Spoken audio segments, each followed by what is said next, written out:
아멘. 오늘 셋째 날 말씀 제목입니다. 따라서 하십니다. 이 민족을 치유해 주옵소서. 1945년 20세기 초에 중국의 지식인 중에 양치차오라고 하는 사람이 있었는데요, 그는 특별히 조선의 구한말에 대해서 관심이 많았습니다. 그리고 일본에 대해서도 관심이 많았는데요, 그 이유는 일본의 조선 침략이 단순히 조선에게만 끝날 것이 아니라 일본의 그 속의 야심은, 궁극적인 야심은 러시아를 침략하고 중국을 침략할 것을 갈파를 했기 때문에 양치차오는 이제 구한말의 조선의 일본 침략에 대해서 관심이 많았습니다. 결국 일본은 1905년에 을사조약을 통해서 조선을 삼켰습니다. 그는 이 모든 일본의 만행을 지켜본 후에 그 다음에 1906년에 조선 멸망이라고 하는 글을 실었습니다. 그 글을 잠깐 소개합니다. 조선은 망했다. 누가 조선을 망하게 했는가? 조선을 망하게 한 자는 처음에는 중국이다. 그 다음에는 러시아다. 그 다음에는 일본이다. 그러나 조선을 망하게 한 것은 조선 스스로 망하게 한 것이다. 이 양치차오는 나중에 일본이 중국을 삼키고 난 다음에도 이와 비슷한 글을 또 남겼는데요, 중국이 망했다. 중국을 망하게 한 자는 누구인가? 처음에는 일본이다. 그러나 궁극적으로는 중국이 중국을 망하게 했다. 사실 우리나라를 망하게 한 것은 일본이 맞습니다. 그렇다고 우리는 아무 잘못과 책임이 없고 일본만 다 나쁜 사람이냐? 사실 우리끼리 하는 말이지만 그건 아니잖아요. 우리가 정말 정신을 똑바로 차리고 있었고 나라를 지킬 힘이 있었다면 일본이 아무리 야심을 우리에게 하더라도 우리나라는 지킬 수가 있었을 거예요. 결국 조선을 망하게 한 것은 조선이었습니다. 그때 정치인들은 자기들끼리 처절하게 싸웠습니다. 노론이니 남인이니 두 당파로 나누어서 한 백성이 서로 원수처럼 싸웠습니다. 내 편이 아니면 다 적으로 규정하고 철저히 파벌 정치, 당리, 당략에 따라 싸웠습니다. 특별히 이러다가 나라가 정말 망한다고 피를 토하면서 주장했던 나라를 새롭게 계몽하자고 하는 이 개혁가들을 갑신정변을 통해서 모조리 다 죽여버렸습니다. 그리고 고종의 아버지 흥선대원군과 며느리 명숭왕후도 한 가족 안에서도 권력욕으로 인해서 서로 원수처럼 싸웠습니다. 고종은 스트레스를 받는다고 하면서 날마다 허구한 날 러시아 병사들의 보호를 받고 러시아 공사관에서 밤마다 술 파티를 벌였습니다. 사실 일본이 우리나라를 삼키기 전에 1년 반 전에 1904년에 6월 8일 러시아와의 전쟁을 벌였어요. 일본이 이 러시아와의 전쟁을 하면서 승기를 잡고 있을 때에 일본이 대동아 통일 전략을 공공연하게 야심찬 포고를 했는데, 이 러일 전쟁이 이기고 나면 그 다음에는 조선이다, 조선을 교도부로 삼아서 그 다음에는 중국이다, 이렇게 공공연하게 저들은 선포를 했어요. 그런데 조선의 정치인들은 조선은 망하지 않을 것이라고 장담했습니다. 러시아가 지켜줄 것이고 그리고 중국이 지켜줄 것이라고 믿었습니다. 그리고 자기 당파들끼리 처절하게 싸웠습니다. 우리나라가 망했을 때 장지현 씨는 황성신문에 시일야 방성대국을 논제했습니다. 을사 조약이 체결되고 3일 후에 글을 올렸는데, 그는 글자 그대로 시일야 이날에 방성되고 목을 놓아 피를 토하면서 운다라고 하는 망국에 대한 애국을 했습니다. 이 글에는 일본을 규탄을 하고는 있지만 우리 국민도 참으로 어리석었음을 그렇게 자책을 하고 있습니다. 어떠한가요? 지금 우리나라에 벌어지는 이런 모습들을 보면, 이 정치판을 보면 구한말과 비슷하다고 생각하는 것은 저만이 아닐 겁니다. 우리 그리스도인들이 나라를 위해서 누구보다도 우리 개인의 문제도 심각하고 여러 가지 논제가 있지만 지금은 우리 그리스도인들이 나라를 위해서 기도해야 될 때인 줄로 믿습니다. 오늘 본문에 느헤미야가 유다가 망했다는 소식을 들었습니다. 바벨론에 의해서 유다가 망했다는 소식을 듣습니다. 내용이 좀 길어서 오늘 6절 한 절만 말씀을 보았습니다만은 집에 가셔서 좀 찬찬히 읽어보시면 이제 다시 한번 그 음성을 들을 수 있을 거예요. 근데 바빌론이 유다를 멸망시킬 때에 처음에는 멸망시킬 의도가 없었대죠. 그래서 총 3차례를 멸망하는데요. 침략을 하는데 첫 번째가 BC 605년에 1차 침략을 합니다. 이때만 하더라도 유다를 완전히 나라를 없앨 생각은 하지 않았습니다. 좀 혼내주고 그래서 그래 식민 통치 정도 할 정도로 그렇게 했는데 이때 유다가 605년에 정신을 차렸으면 얼마나 좋았을까요? 그런데 유다가 정신을 못 차리고 그러자 두 번째 침략을 합니다. 이때 BC 597년인데요. 이때만 하더라도 유다가 정신을 차렸으면 얼마나 좋았을까요? 그런데 1차, 2차 침공 이후에도 유다끼리 자기들 안에 애굽파 그리고 바빌론파 철저하게 서로 원수처럼 싸웠습니다. 자기 당리당략에 따라서 우상숭배와 불법을 자행하고 그럴수록 하나님을 점점 더 멀어지고 인본주의와 세속주의에 빠졌습니다. 그래서 하나님께서 이를 가만히 지켜보시다가 이제 바빌론을 통해서 3차 침공을 통해서 아예 그냥 그 나라를 없애버리셨어요. 지금 이런 상황 속에서 느헤미야가 이제 유다가 멸망했다는 소식을 듣습니다. 그게 바로 느헤미야 1장 3절입니다. 다 같이 한번 합독하십니다.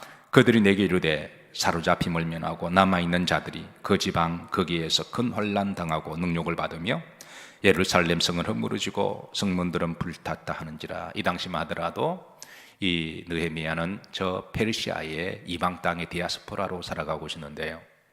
근데 예루살렘 망했다는 소식을 듣고 망하고 남은 자들이 느헤미야에게 와서 이제 우리나라가 조국이 망했습니다라고 하는 소식을 접한 거예요.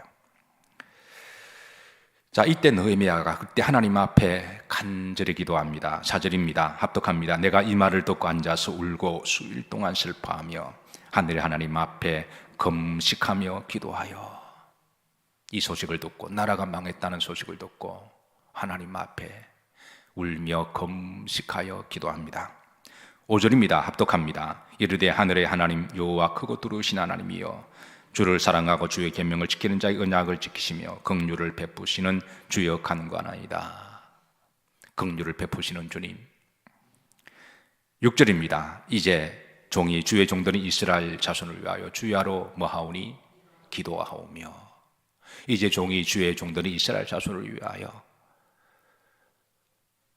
하나님은 이스라엘 자손들이고 종이라는 거죠. 그들을 위하여 이제 종이, 본인도 종이지만 이스라엘 자손도 하나님의 종이었다. 하나님 백성이었는데 그들을 위하여 내가 주야로 간구하오며. 따라서 하십니다. 주께 범죄한 제들을 자복하오니. 그러니까 느헤미야가 지금 민족의 중보기도를 하는 거예요.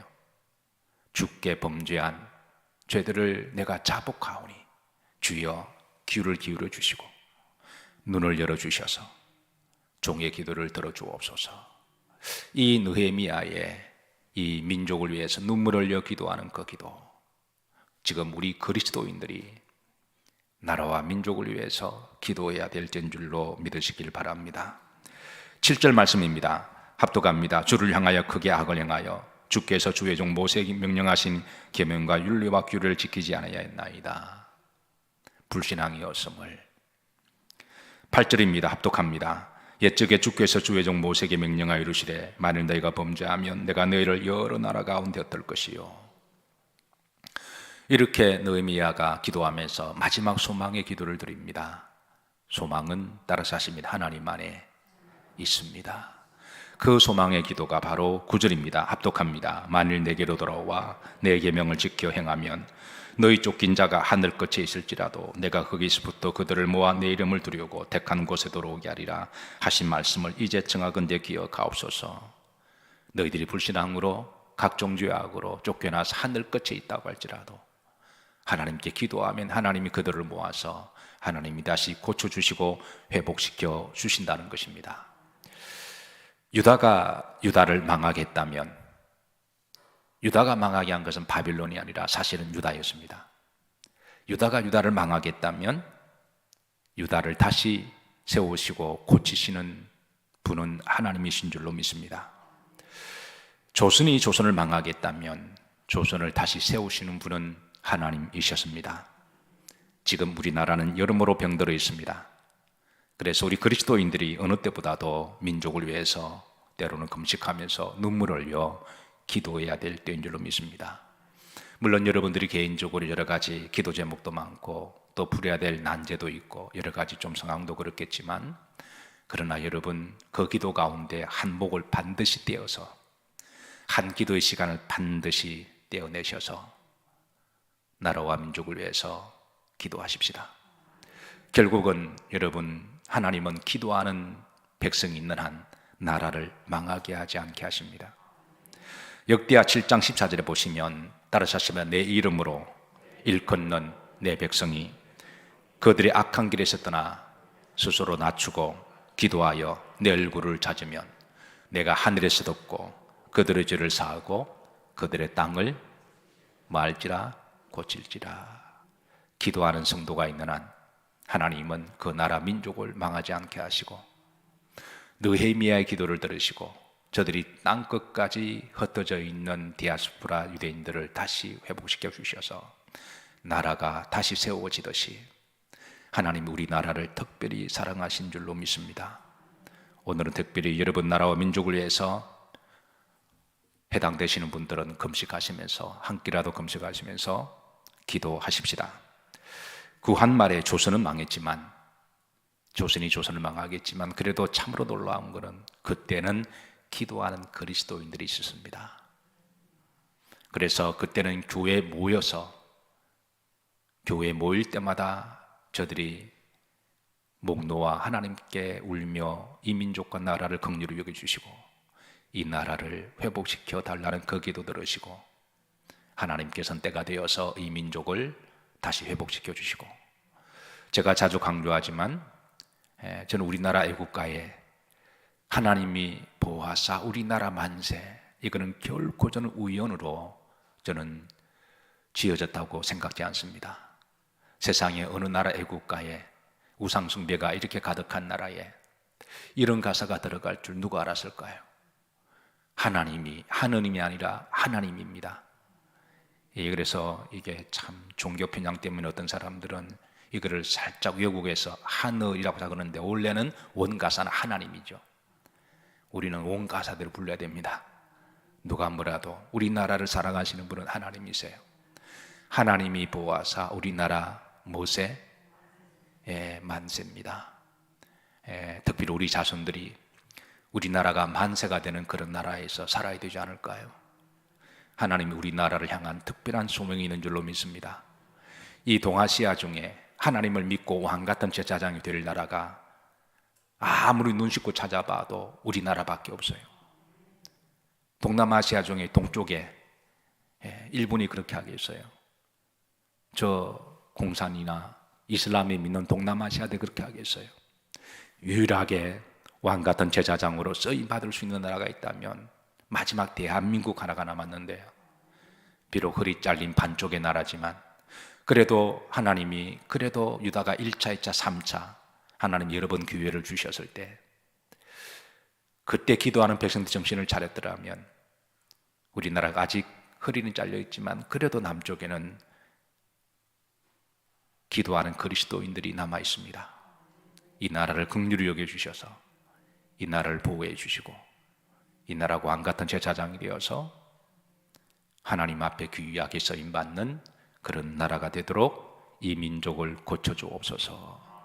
그렇게 기도하는 새벽이 되시고 또 여러분 기도하실 때마다 영적으로 잘 깨어 계셔서 여러분 우리 그리스도인들만이라도 노론이 남인이니 식구들끼리 처절하게 싸우고 심지어 교회 안에서 여당이니 야당이니 우리는 그거보다 훨씬 뛰어넘는 하나님을 믿는 사람들이잖아요.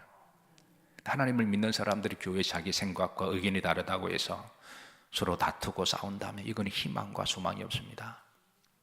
하나님을 믿는 사람들은 여당도 없고 야당도 없고 우리는 하나님 나라와 의가 이 땅에 임하기를 소망하고 기도하는 사람들일진데 그래서 여러분 나라와 민족을 위해서 특별히 기도하고 계시는 줄로 믿는데, 시대를 잘 영적으로 분별하셔서 이 민족을 하나님 보호하사 만세가 되도록 그렇게 기도하십시다.